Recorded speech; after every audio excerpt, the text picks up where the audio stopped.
Guys, Assalamualaikum. Ketemu lagi bersama saya, Ega Sugilar Maskur. Sebelum menonton video ini, ingat wajib menonton dengan penuh senyuman. Karena ada sebuah pepatah yang mengatakan, berikanlah senyummu untuk semua orang, tapi berikan cintamu hanya untuk satu orang. Sejarah kali ini bermula dari Indonesia mengalami masa kemerdekaan. Yang namanya merdeka harusnya Indonesia bahagia. Namun kenyataannya tidak demikian. Kenapa? Karena Indonesia banyak permasalahan yang ada. Dari mulai masalah sosial, masalah politik, masalah ekonomi, masalah keamanan, dan berbagai masalah yang lainnya. Namun demikian, Indonesia tidak mudah menyerah, tidak pantang menyerah, tapi kita menunjukkan bahwa kita adalah bangsa yang benar-benar merdeka.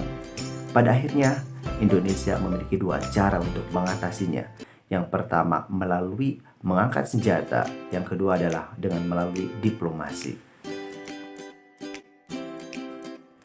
Salah satu permasalahan yang paling berat adalah muncullah benih-benih pemberontakan dari bangsa kita sendiri.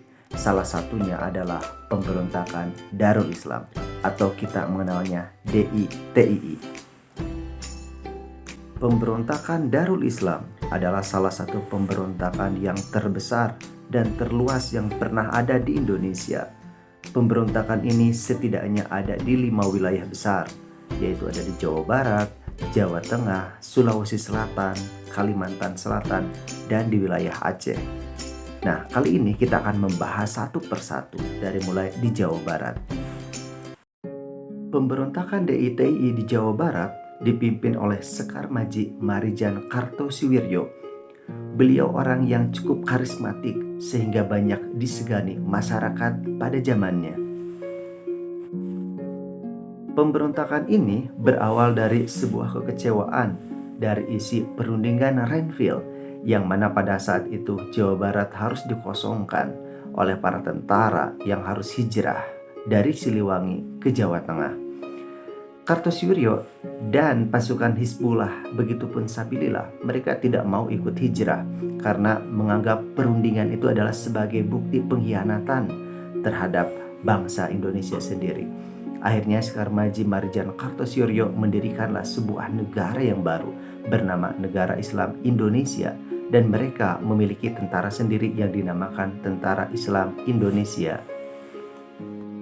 Oleh sebab itu, gerakan yang dipimpin oleh Kartosiwiryo merupakan gerakan separatis, yaitu gerakan yang ingin memisahkan diri dari bangsa Indonesia.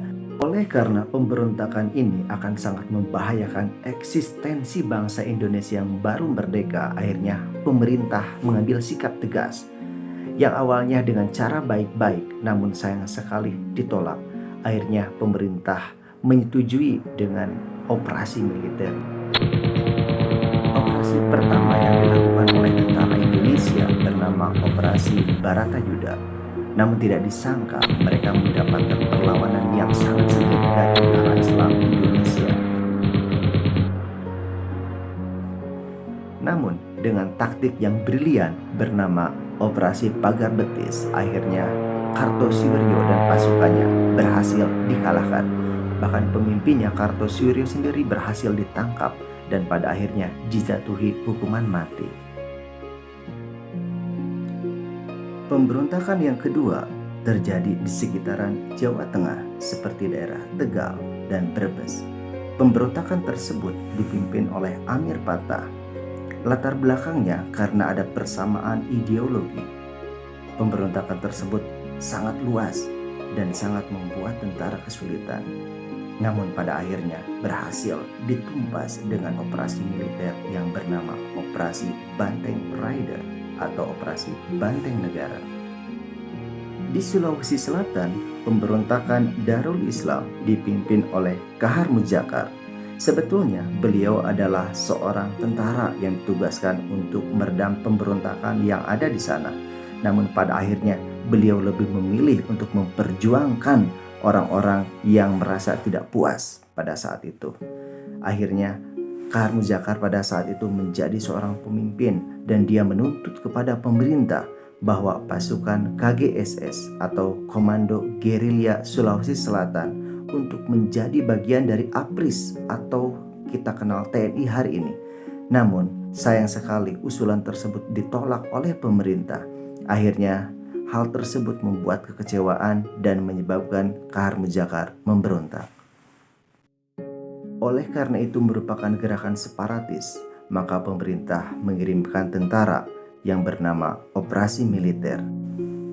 Operasi militer tersebut bernama Operasi Tumpas, yang akhirnya membuat Kahar Mujakar tewas tertembak pada masa operasi tersebut, dan pemberontakan tersebut berhasil dipadamkan. Tidak jauh berbeda dengan Sulawesi Selatan, ternyata di Kalimantan Selatan juga terjadi pemberontakan DITI. Pemberontakan tersebut dipimpin oleh seseorang yang bernama Ibnu Hajar. Ibnu Hajar merasa kecewa terhadap pemerintah akibat kurang diperhatikan, sehingga beliau dan kawan-kawannya membuat suatu organisasi yang bernama KRYT atau Kesatuan Rakyat yang Tertindas. Namun pada akhirnya karena itu merupakan gerakan separatis, maka pemberontakan itu ditumpas oleh tentara Indonesia dan akhirnya Ibnu Hajar tertangkap dan dieksekusi. Pemberontakan DITI yang terakhir berada di wilayah Aceh. Pemberontakan tersebut dipimpin oleh Tengku Daud Bere.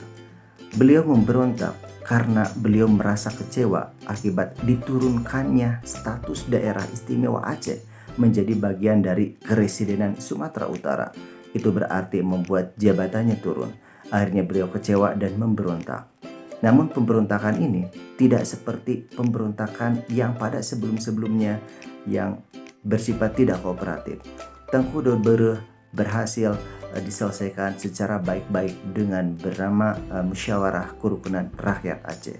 Akhirnya pemberontakan berhasil dipadamkan. Mungkin itu yang bisa aku bagi untuk kalian hari ini. Semoga bermanfaat. Mohon maaf apabila ada kesalahan, baik yang disengaja maupun tidak disengaja. Sekian.